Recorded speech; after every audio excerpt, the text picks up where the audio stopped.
लिए बहुत दिन पहले मैंने माला पहनना छोड़ दिया था और वो घटना मैं कई बार दोहराता हूं कि आपको पता लगे, आप ये ना समझे कि भाई पता नहीं क्यों स्वागत को मना कर देते हैं, कोई नाराजगी है क्या। नहीं, ऐसा नहीं कि नाराजगी। जिस दिन हाथरस की बेटी के साथ जुल्म हुआ था उस दिन मैंने अपने मन में, क्योंकि जब उन्होंने मुझे गिरफ्तार करके उस बच्ची को जला दिया और पुलिस मुझे मेरे घर अरेस्ट करके लेके आई और मेरी माँ ने मुझसे कहा, पुलिस कह के गई कि इसको रोक के रखना वरना सरकार इनकाउंटर बहुत करती है, मार देगी। तो मेरी माँ ने मुझसे कहा जब मैं वापस जाने लगा कि चंद्रशेखर पुलिस तुम्हें मार देगी, तो मैंने अपनी माँ से ये कहा कि सोचो अगर वो तो उस बेटी ने आपकी पेट से जन्म लिया होता या आपने उस बेटी को जन्म दिया होता तो क्या आप मुझे आज उसके लिए न्याय की लड़ाई लड़ने से रोकती।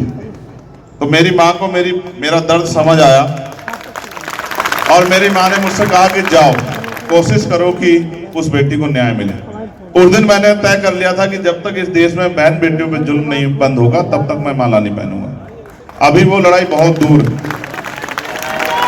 ना। मैं ऐसा नहीं कि मैं फूलों की नहीं पहनता, नोटों की पहन लेता हूं। ये भी सच है कि मैं किसी भी तरह की माला नहीं पहनता और मेरे अपने नियम है, मैं उनको निभाता हूं। एक नियम मैंने बनाया कि वैसे हम स्वाभिमान की बात करते हैं, वैसे हमें पैर छुआने में बड़ा मजा आता है। ये देश जो है नायक पूजा का देश है। हम बाबा साहब अम्बेडकर को मानने वाले लोग हैं।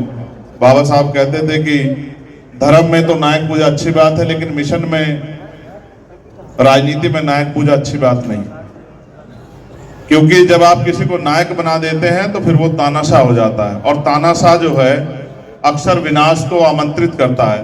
तो मैं पैर छूने से मना करता हूं। मैं आपको नीचे के लेवल पे भी कहूंगा